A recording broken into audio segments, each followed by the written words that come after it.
رزق حلال دے مجھے اے میرے کبریا،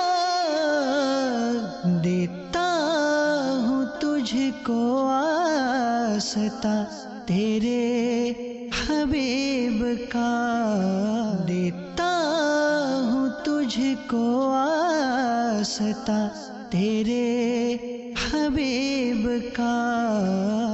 الحمدللہ رب العالمین والصلاة والسلام علی سیدنا الانبیاء والمرسلین، اما بعد فاعوذ باللہ من الشیطان الرجیم، بسم اللہ الرحمن الرحیم۔ الصلاة والسلام علیک یا رسول اللہ وعلی آلک واصحابک یا حبیب اللہ، الصلاة والسلام علیک یا نبی اللہ وعلی آلک واصحابک یا نور اللہ۔ فرمان مصطفیٰ صلی اللہ تعالی علیہ وآلہ وسلم کا مفہوم ہے کہ تم اپنی مجلسوں کو مجھ پر درود پاک پڑھ کر آراستہ کرو، کیونکہ تمہارا یہ درود پاک پڑھنا بروز قیامت تمہارے لیے نور ہوگا۔ صلو علی الحبیب صلی اللہ تعالی علی محمد وعلی آلہ واصحابہ وبارک وسلم۔ جناب، ٹریڈ، انڈسٹری، پروفیشنز، پیشے، تجارت، صنعت، حرفت، خدمات ہوں یا کسی بھی ایسا کام، کوئی بھی ایسا جس کا معاملی معاملات سے، ٹرانزیکشن سے، سودوں سے، ڈیل سے، چاہے آپ کمرشل بنیادوں پر کر رہے ہیں، ذاتی حیثیت میں کر رہے ہیں، تعلق ہو اور آپ شرعی رہنمائی حاصل کرنا چاہتے ہیں، بہت گولڈن اپرچونٹی ارائز ہو چکی ہے اور مدنی چینل کا ان موضوعات کو کور کرنے والا ایکسکلوسیو سلسلہ الحمدللہ احکام تجارت لیے ایک بار پھر آپ کی خدمت میں حاضر ہیں۔ جو سلسلے کی خاص بات ہے وہ آپ سے شیئر کرتا ہوں۔ آپ جانتے ہی ہیں کہ الحمدللہ دارالفتہ اہل سنت کے مفتی صاحب قبلہ مفتی علی اصغر صاحب دامت برکاتہم العالیہ الحمدللہ تشریف فرما ہوتے ہیں، اور آپ جو کوئریز ریز کرتے ہیں، جو الجھن آپ کو پیدا ہوتی ہے، سوالات آپ کے ذہنوں میں اٹھتے ہیں یا معلومات حاصل کرنے کی پیاس آپ کو لگتی ہے، تو مفتی صاحب کی خدمت میں یہ باتیں پیش کی جاتی ہیں، اور الحمدللہ اپنی ریسرچ کی روشنی میں، اپنے نالج اور شریعت مطہرہ کے جو اصول ہیں ان کی روشنی میں ہمیں جو بھی ہمارے کانٹمپریری ایشوز ہوتے ہیں، جو ہمارے مسائل ہوتے ہیں، ان کا حل ہمیں مفتی صاحب الحمدللہ عطا فرماتے ہیں، حکم شریعت بتاتے ہیں۔ مفتی صاحب، پہلے میں آپ کی خدمت میں کچھ عرض کروں گا۔ میں یہ پوچھنا چاہوں گا، اور میرا یہ خیال ہے کہ یہ بہت زیادہ جو ہے نا کثیر الواقعہ قسم کی سچویشن ہوگی، اور شاید زندگی میں ہر شخص کو ہی جس کا مالی معاملات سے تعلق ہے، نوکری سے تعلق ہے، اس کو اس سے واسطہ ناتا اس کا پڑھا ہوگا۔ انٹرویوز ہوتے ہیں جب ہم جاب کے لیے اپلائی کرتے ہیں، یا کوئی ہمارے پاس جاب کے لیے اپلائی کرتا ہے، تو انٹرویو لینے یا دینے کا سلسلہ ہوتا ہے۔ اس میں اب کچھ سوالات تو پروفیشنل ہوتے ہیں، کیریئر سے تعلق رکھتے ہیں، کچھ ذاتی سوالات بھی پوچھے جاتے ہیں، بعض اوقات شخصی رجحانات کو جانچنے کے لیے بھی سوالات کیے جا سکتے ہیں۔ تو مجھے یہ ارشاد فرمائیے کہ اس میں آپ کیا سمجھتے ہیں، کن کن باتوں کا، حکمتوں کا، آداب کا خیال رکھنا چاہیے؟ میں کتنا ذاتی سوال پوچھ سکتا ہوں، کتنا نہیں پوچھ سکتا، اور انٹرویو کے تناظر میں انٹرویو لینے والے اور انٹرویو دینے والے دونوں کے لیے آپ کیا آداب موٹے موٹے جو ہیں وہ بیان فرمائیں گے کہ میں کیا پوچھوں اور کس طرح پوچھوں، اور رپورٹ میں نے کیسے دینی ہے اوپر، اور سامنے والے نے کس طرح بیان کرنا ہے، کیا بیان کرنا ہے، اور جھوٹ سچ آمیزش جو ہوتی ہیں اس معاملات میں، آپ کیا فرماتے ہیں؟ الحمدللہ رب العالمین والصلاة والسلام علی سید الانبیاء والمرسلین، اما بعد فاعوذ باللہ من الشیطان الرجیم، بسم اللہ الرحمن الرحیم۔ واقعی ایک کثیر الوقوع اور کثیر الجہات ماشاءاللہ سوال کیا ہے آپ نے۔ جی جی۔ اور اس سے پہلے تو کبھی میں نے غور نہیں کیا اس سوال پر، جی جی۔ پہلی دفعہ ہی یہ سوال سامنے آیا ہے۔ کچھ چیزیں جو سر دست ذہن میں آ رہی ہیں وہ بیان کر دیتا ہوں، لیکن اس میں کمی بیشی کی گنجائش رہے گی، ٹھیک ہے، اضافہ ہو سکتا ہے۔ سب سے جو بنیادی چیز ہے نوکری کے لیے، جی جی، مطلب انٹرویو دینے والے کو فوکس کر لیتے ہیں آج ہم. ٹھیک ہے. لینے والے کو, جی جی, جو لے رہا ہے, ٹھیک ہے, وہ کیا مطلب کہ دیکھنا اس کو چاہیے شرعی اصولوں کے تناظر میں. ماشاء اللہ ماشاء اللہ. سب سے پہلی جو چیز ہے وہ ہے متعلقہ کام کے تعلق سے اس کی صلاحیت. سامنے والے کی جس کا انٹرویو لے رہا ہے, جس کا انٹرویو لیا جا رہا ہے. ٹھیک ہے. اب آپ اس کی ڈگریاں دیکھ لیں, آپ اس کا ایٹیٹیوڈ دیکھ لیں, اس کا لب و لہجہ دیکھ لیں, خاندانی پس منظر دیکھ لیں, اس کی ایک نفسیاتی تجزیہ کر لیں. جی جی. لیکن آپ نے اس کو بٹھانا ہے کمپیوٹر کے کسی کام کے لیے, مثال کے طور پر سافٹ ویئر انجینئر کے طور پر وہ آپ کے پاس آیا ہے, ٹھیک ہے, یا نیٹ ورکنگ انجینئر کے طور پر آپ کے پاس آیا ہے. درست ہے. اس کام پہ آپ حلقات رکھیں, کوئی پوچھیں نہ اس کے متعلق. ٹھیک ہے. تو سب سے جو بنیادی چیز ہے کہ جس سیٹ پر اس کو آ کے بیٹھ کر کام کرنا ہے, اوکے اوکے, تو اس سیٹ کے جو کام ہیں وہ انٹرویو جو کرنے والا ہے اس کو بھی پتہ ہونی چاہیے. ٹھیک. یہ نہیں کہ جو انٹرویو کے لیے آ کر بیٹھ گئے تو ان کو پتہ ہی نہ ہو. ایک لطیفہ مجھے یاد آ گیا. جی جی. ایک مرتبہ کسی جگہ امامت کی سیٹ تھی. ٹھیک ہے. کسی فورم پر سیٹ تھی. ٹھیک. اور کوئی صاحب گئے وہاں پر, مختلف لوگ انٹرویو کے لیے آئے ہوئے تھے, مطلب نیم سویلین ٹائپ کا ایک آبادی تھی. ٹھیک ہے. تو وہاں ایک سیٹ تھی. اب ایک اہل علم میں سے ایک صاحب گئے اور ان سے پوچھا بھئی آپ کیا کرتے ہیں؟ اس نے کہا میں دارالفتہ میں بیٹھتا ہوں. جو ہیڈ کر رہا تھا اس پوری میٹنگ کو وہ کہتا دارالفتہ کیا ہوتا ہے؟ اللہ اکبر اللہ اکبر. یعنی ایک امام کو اپوائنٹ کرنے کے لیے لوگ بیٹھے ہیں, اس امام کو اپوائنٹ کرنے کے لیے نہ کوئی حافظ بیٹھا ہے, نہ کوئی قاری بیٹھا ہے, نہ کوئی عالم بیٹھا ہے, اور بس جو ایک مخصوص لوگ نظر آئے وہ بیٹھ گئے اور انٹرویو ہو رہا ہے. جناب وہ سماجی حیثیتوں کو پیش نظر رکھ کے, سماجی حیثیتیں جی جی پیش نظر رکھ کے بٹھا لیا. صحیح. کہ جی یہ جو ورکنگ بارڈ سوسائٹی کی جو ورکنگ کمیٹی ہے یہ بیٹھ جائے گی, اور جو جس کو ہیڈ کرنا آ کر وہ بیٹھ جائے گا. ٹھیک ہے. انٹرویو ہو جائے گا. تو ہوتا یہ ہے اصل میں کہ جو غیر سرکاری ادارے ہیں, جی جی, وہاں تو کافی حد تک دیکھ کر لیا جاتا ہے بندہ. وہ بھی اہم سیٹوں پر, نیچے کی سیٹوں پر شاید اتنا نہ دیکھا بھالا جاتا ہو. بہرحال جو درمیانے درجے کی یا اس سے اوپر کی جو سیٹیں ہوتی ہیں تو اس پہ کوشش ہوتی ہے کہ ایسے لوگ آئیں جو اس کام کی صلاحیت رکھتے ہوں. ٹھیک. جو نہیں رکھتے ان پر یہ ذمہ داری ہے اور ایک امانت ہے کہ ایک جب سیٹ کریٹ ہوئی ہے تو اس پر اہل بندے کو لے کر آئیں. ٹھیک ٹھیک. غیر اہل کو لے کر آنا یہ ناانصافی ہوگی. اب بدقسمتی کے ساتھ ہمارے ہاں کرپشن کرنے کی دنیا ایک پوری سائنس بن چکی ہے. اللہ اکبر. اور باقاعدہ تحقیقات ہوتی ہیں کہ کس شعبے میں کس طرح کرپشن کی جا سکتی ہے. اللہ اکبر. تو حکومتی سطح پر جو کرپشن کا سب سے ایک موٹا دروازہ ہے, بڑا دروازہ ہے, جی جی, وہ یہ ہے کہ جو لوگ انٹرویو دینے کے لیے آئے ہیں ان کی قابلیتوں کو, ان کی ڈگریوں کو, ان کی صلاحیتوں کو پس پشت ڈال کر جنہوں نے رشوت دی ہے ان کے نام جو ہے وہ اوپر کر دیے جائیں اور ایک رسمی سا انٹرویو ہو جائے اور چلیں بھئی, اہل نا اہل کی پہچان ختم کر دی جائے. تو خلاصہ یہ نکلا کہ سب سے بنیادی ذمہ داری ہے اس شخص کا اس شعبے کے جو فنی کام ہے اس کام کا آنا. ٹھیک. بھئی آپ ایک چوکیدار کو رکھ رہے ہیں, جی جی, اور اس نے گن پکڑ کے کھڑا ہونا ہے. صحیح. تو اس کو گن چلانی آتی ہے یا نہیں آتی؟ اس کو تنخواہ دینے کا مقصد ہے جان کی حفاظت کے لیے اس کو مامور کیا گیا ہے. صحیح. مال کی حفاظت کے لیے مامور کیا گیا ہے, اور اگر اس کو گن چلانی ہی نہیں آتی تو پھر وہ کس کام کا؟ تو پہلی چیز ہے بنیادی صلاحیت, فنی صلاحیت, مہارت, جو اس کے شعبے کی, اس کی سیٹ کی بنیادی ضرورت ہے اس کو مد نظر رکھنا. ٹھیک. دوسری چیز، اگرچہ کہ ہمارے معاشرے میں کسی لسٹ میں یہ چیز شامل نہیں ہوتی، اللہ اکبر، وہ ہے تقوی اور پرہیزگاری. سبحان اللہ.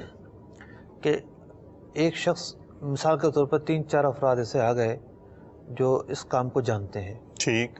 اب اس میں جو نیک اور پرہیزگار ہو اس کو ترجیح دی جائے. ماشاء اللہ.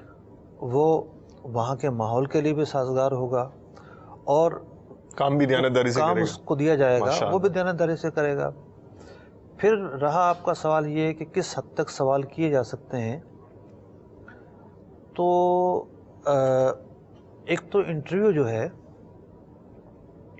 خود ایک سائنس ہے، اور سائنس ہونے کے ساتھ ساتھ ٹیکنکس ہوتی ہیں انٹرویو کے اندر. جی جی. جیسے افواج وغیرہ میں جو لوگ جاتے ہیں جی جی. تو یہاں صرف انٹرویو نہیں ہوتے بلکہ تحریری ٹیسٹ ہوتے ہیں، اور کئی ایسی نوکریاں ہیں سی ایس ایس کے امتحانات کے لیے جو ہوتا ہے، یا جو ہائر ایجوکیشن کے لیے ہوتا ہے، سیٹیں ہوتی ہیں ہائر ایجوکیشن کے تحت، وہاں پر تحریری امتحانات ہوتے ہیں، مختلف قسم کے امتحانات سے گزر کر آگے جاتا ہے. پھر ایک اور شعبہ آج کل چل رہا ہے، اس کا نام میرے ذہن میں نہیں آ رہا، جو سب کے امتحانات لیتا ہے، سب شعبوں کے. جی جی جی.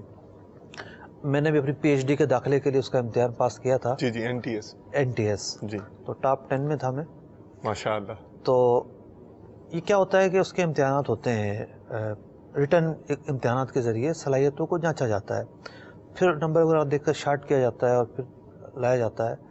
تو بعض اوقات صرف ایک نشست کے اندر کسی کی سب کچھ صلاحیتیں جانچنا مشکل ہوتا ہے. ٹھیک. ڈگریاں جعلی بن جاتی ہیں، ڈگریوں کو دیکھ کر بھی اندازہ نہیں ہوتا. تو ہونا تو یہ چاہیے کہ جو سیٹ ہے اس کے حوالے سے تو کام دیکھا جائے. ٹھیک. کچھ ٹرائی کیا جائے کہ بھی کام آتا ہے کہ نہیں آتا. پھر جو اور پہلو ہیں، مطلب ایسے سوالات جس سے اس کا بیک گراؤنڈ پتہ چلے. جی جی. کہ یہ کہاں نوکری کرتا رہا ہے، کن اداروں میں کرتا رہا ہے. ہوتا ہے نا کہ بعض ادارے خود اپنی پہچان ہوتے ہیں. جی ہاں. اور وہ اپنی پہچان ہونے کی بنیاد پر ان اداروں میں کام کرنے والے بندوں کو جلدی لے لیا جاتا ہے کہ بھئی وہ ادارہ تو بڑے اسٹینڈرڈ ہے، اگر اس نے وہاں کام کیا تو یوں پس منظر پوچھا جاتا ہے. ٹھیک ہے. اس میں کوئی معیوب بات نہیں ہے. اور بعض اوقات ممکن ہے بھی پوچھ لیا جاتا ہو کہ آپ میرڈ ہیں، ان میرڈ ہیں. جی جی. تو اس میں بھی کوئی قباحت نہیں ہے. تو جو ایک معاشرتی طور پر خلاف مروت سوالات نہ ہوں، اس حد تک تو سوالات کیے جا سکتے ہیں. نفسیاتی پہلو کو جانچنے کے لیے بھی سوالات کیے جا سکتے ہیں. ماشاءاللہ.